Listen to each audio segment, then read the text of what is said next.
Meus irmãos, paz e bem, muita saúde a todos. Vamos hoje fazer uma exposição do Livro da Esperança, psicografada por Francisco Cândido Xavier, ditado pelo Espírito de Emmanuel.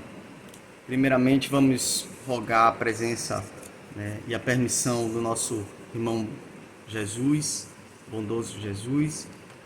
Pedir também a companhia da equipe espiritual, dos nossos guias.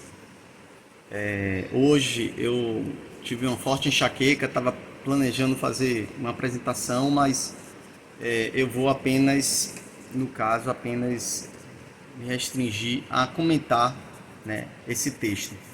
O texto da página 51 se intitula Pacificação. E começa assim: Bem-aventurados pacificadores, porque serão chamados filhos de Deus. Quem disse isso foi Jesus, em Mateus capítulo 5, versículo 9. E em seguida ele complementa em um trecho tirado do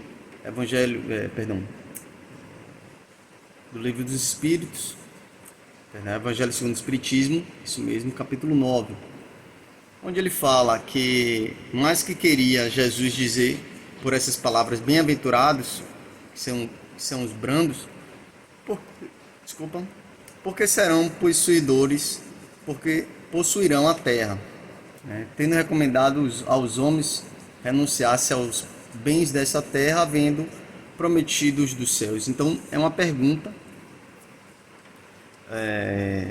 que foi lançada no livro o Evangelho segundo o Espiritismo,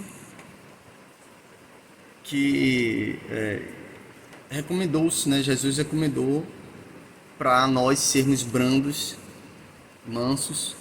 E aí a gente faz um vínculo com o título desse texto, que é pacificação. Então, sejamos brandos, mansos e pacificadores, tá? O texto ele se desenrola com uma série de exemplos e no final ele, perdoe-me os movimentos, ele fala assim, último parágrafo: se assim procedes, no caso, sendo pacificador, classifica-te em verdade entre os pacificadores abençoados pelo Cristo, pelo Divino Mestre, compreendendo afinal que a criatura humana isoladamente não consegue garantir a paz do mundo, mas cada um de nós pode e deve manter a paz dentro de si. Então ele vai discorrer aqui uma série de situações que normalmente a gente teria um posicionamento diferente. E aí ele vai fazer um convite para a gente olhar de outra forma. Quantas vezes a gente foi arguído, como ele comenta aqui, quantas vezes tivemos interrogações condenatórias, né?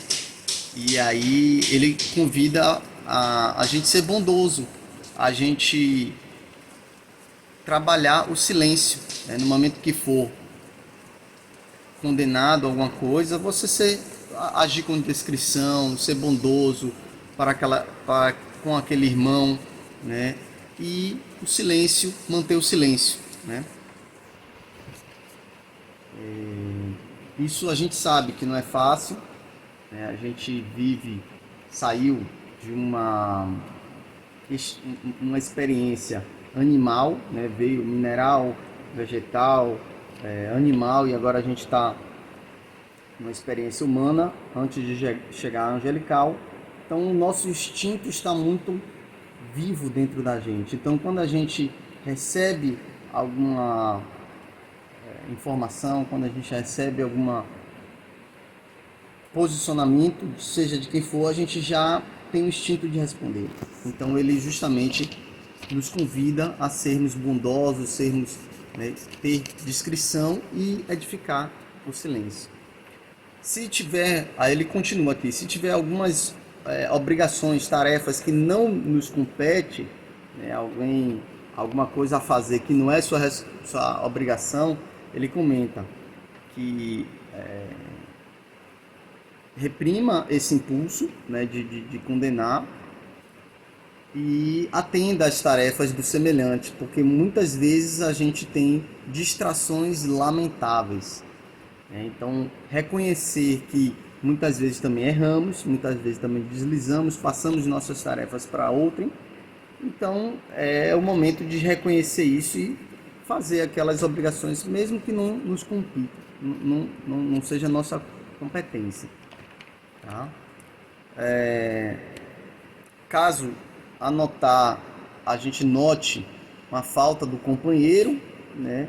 Ele pede para esquecer toda a preocupação de censura, para não censurar, diligenciando, substituindo-lo em serviço sem alardear superioridade. Então, caso a gente encontre alguma falta em algum companheiro, seja ele dentro de casa ou fora de casa, para não vir com aquele sentimento de censura, né, e superioridade, querendo mostrar como é que faz, né?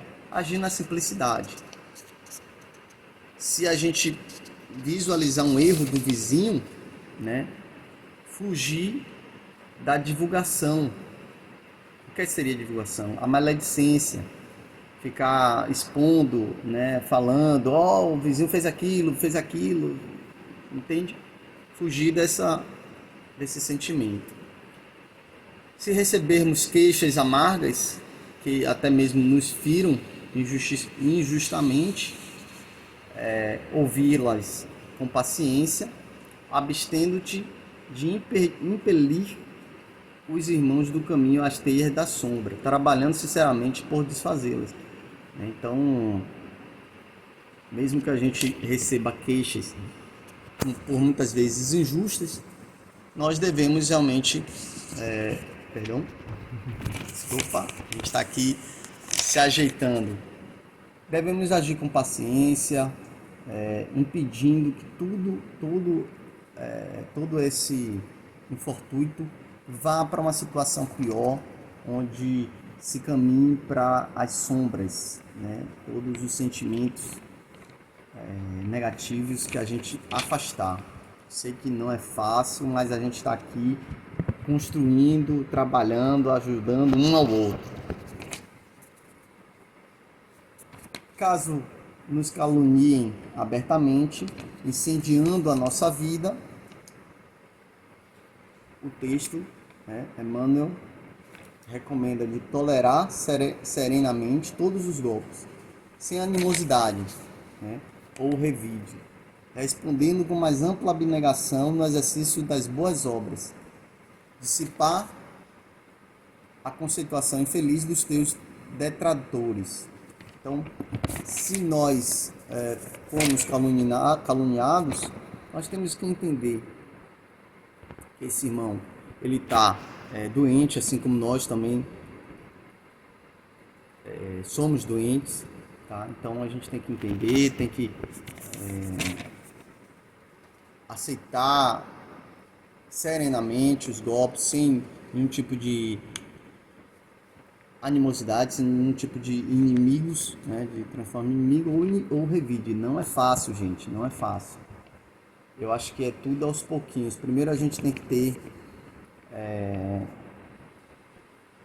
esse texto em mente, né? Não só esse texto, mas esse ensinamento.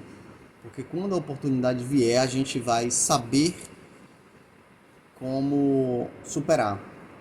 E aí, nesse momento, a gente relembra os ensinamentos e vai se esforçar para fazer o melhor, tá? Torcendo, obviamente, que consigamos fazer o melhor.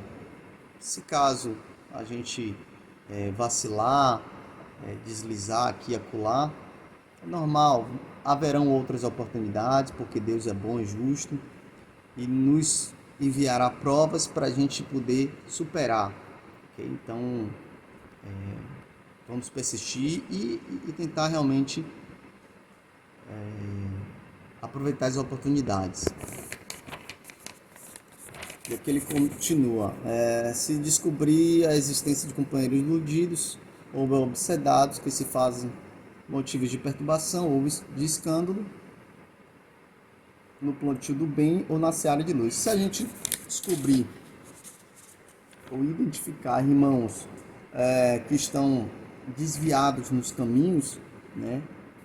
Ele comenta aqui: não lhes aplaudas a inconsciência. Não é para incentivar, né, que eles estão inconscientes, e sim ao contrário, orar por eles, amparando-os para que seja feito o reajuste pelo pensamento renovador. Então, justamente, não é porque você é inconsciente ou descrê em Deus, algo do tipo, que, sei lá, vou passar a mão na sua cabeça. Não, é orar por esse irmão, que ele tenha contato com a divindade, que ele possa perceber a superioridade maior, né, e ele possa se reajustar e trilhar e voltar ao caminho correto. Não que o irmão esteja errado, né? Ele pode estar cometendo alguns deslizes, mas cabe a gente orar por ele, orar, pedir para que ele caminho, né, seja encaminhado para ter boas companhias e seguir o caminho correto, né? Bom, com isso o texto comenta aqui que nós passaremos a ser pacificadores, porque a gente não vai estar justamente provocando discórdia, a gente não vai estar provocando brigas e incompreensão e nada do tipo. A gente vai estar justamente sendo brando e manso, pacificando, buscando a paz dentro de si, porque no finalzinho do texto ele fala, né, que o homem isoladamente não consegue garantir a paz do mundo, mas ele pode e deve manter a paz dentro de si. E uma vez a gente conseguindo a paz dentro de nós mesmos, a gente vai, por exemplo, né, passando para o próximo, para o próximo, até que essa paz se espalhe, tá? Eu peço perdão, eu ainda não estou me sentindo bem, mas foi muito bom comentar aqui o texto com vocês. E é isso. Comentários podem escrever aqui embaixo. Se inscrevam no canal do Canteiro. Durante esse período de pandemia, nós iremos massificar, nós iremos cada vez mais publicar os textos, continuar esse trabalho que a gente fazia lá no nosso canteiro, só que de forma virtual. Então, que Jesus abençoe a todos. Peço desculpas pelo meu tempo reduzido, não estou muito bem, vou descansar agora, já descansei pela manhã, vou descansar mais um pouquinho. Que todos tenham uma boa tarde, que possamos ser pacificadores nas nossas vidas e com isso pacificar a vida do próximo. Que Jesus abençoe, dê paz e esclarecimento para todo mundo. Inscreve no canal, tá bom?